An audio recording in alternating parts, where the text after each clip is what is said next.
Welcome to coders hive. यहाँ हम लाते हैं बिजनेस और फाइनेंस की दुनिया के सबसे लेटेस्ट अपडेट्स, इंडिया और वर्ल्ड के ट्रेंड्स, क्रेडिट कार्ड्स, बैंकिंग और स्टार्टअप्स के इनसाइट्स। अगर आपको न्यूज के साथ अपनी नॉलेज भी बढ़ानी है तो ये जर्नी आपके लिए परफेक्ट है। Let's dive into today's top stories. Kotak Mahindra Bank acquires personal loan book of Standard Chartered India for rupees 3030 crore. Kotak Mahindra Bank ने Standard Chartered Bank India का personal loan portfolio rupees 3330 crore में acquire किया है। इस acquisition का motive retail credit market में अपनी position को मजबूत करना है, खास तौर पर अफ्लुएंट कस्टमर्स के सेगमेंट में। ये डील 23 जनवरी 2025 को फाइनलाइज हुई, जो अशोक वासवानी के अंडर पहली मेजर एक्विजिशन है। इसका असर ये होगा कि कोटक महिंद्रा बैंक की अनसिक्योर्ड रिटेल लेंडिंग स्पेस में प्रेजेंस बढ़ेगी और रिटेल लेंडिंग में लीडरशिप मजबूत होगी। स्टैंडर्ड चार्टर्ड बैंक ने अपने कस्टमर्स के लिए स्मूथ ट्रांजैक्शन का एश्योरेंस दिया है और अब वो अपने वेल्थ और इन्वेस्टमेंट बैंकिंग बिजनेस पर फोकस करेंगे।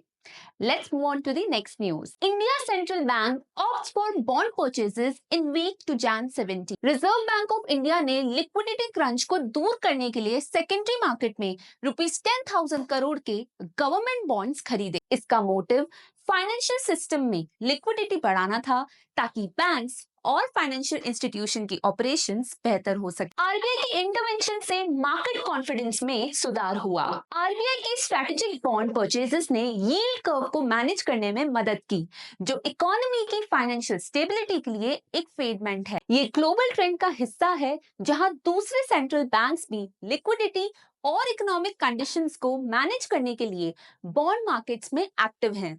Let's move on to the next news. How mobile phone purchases drive credit access to informal sector. Mobile phone purchases on EMI informal sector workers को credit history build करने में मदद करते हैं, जो future loans के लिए जरूरी है। मोबाइल फोन से मोबाइल फाइनेंशियल सर्विसेज जैसे मोबाइल मनी और सेविंग्स तक एक्सेस मिलता है, जो फाइनेंसेस मैनेज करने में हेल्प करते हैं। डिजिटल पेमेंट से डिजिटल फुटप्रिंट बनता है, जो फाइनेंशियल इंस्टीट्यूशंस के लिए क्रेडिट वर्दीनेस एसेस करने में मददगार है। एआई और big data non financial data का एनालिसिस करके क्रेडिट एक्सेस इंप्रूव करते हैं और मोबाइल लोन्स और क्रेडिट लाइंस इनफॉर्मल सेक्टर की जरूरतों के लिए फ्लेक्सिबल ऑप्शंस हैं। Financial inclusion initiatives digital transformation को प्रमोट करते हैं, जो क्रेडिट एक्सेस को एनहांस करता है। Let's move on to the next news. Paytm ने ईडी के द्वारा क्रिप्टो स्कैम के लिए इन्वेस्टिगेशन होने की रिपोर्ट्स को इनकार किया है। कंपनी ने क्लियर किया है कि उन्हें ईडी से कोई नए नोटिस या क्वेरीज नहीं मिले हैं। पेटीएम ने कहा कि ये रिपोर्ट्स फैक्चुअली इनकरेक्ट हैं और ये थर्ड पार्टी मर्चेंट से रिलेटेड हैं, ना कि पेटीएम से। कंपनी ने रेगुलेटरी इंक्वायरीज के लिए अपने कंप्लायंस और ट्रांसपेरेंसी शोकेस की है। Let's move on to the next news. RBI penalizes Canara Bank, Bank of India, J&K Bank for non-compliance. Canara Bank को रुपीस 1.63 करोड़ की पेनल्टी लगी है क्योंकि इसने प्रायोरिटी सेक्टर लैंडिंग के कुछ डायरेक्शंस का पालन नहीं किया। बैंक ऑफ इंडिया पर भी पेनल्टी लगी है, लेकिन उसकी स्पेसिफिक अमाउंट और रीजन नहीं दिया गया है।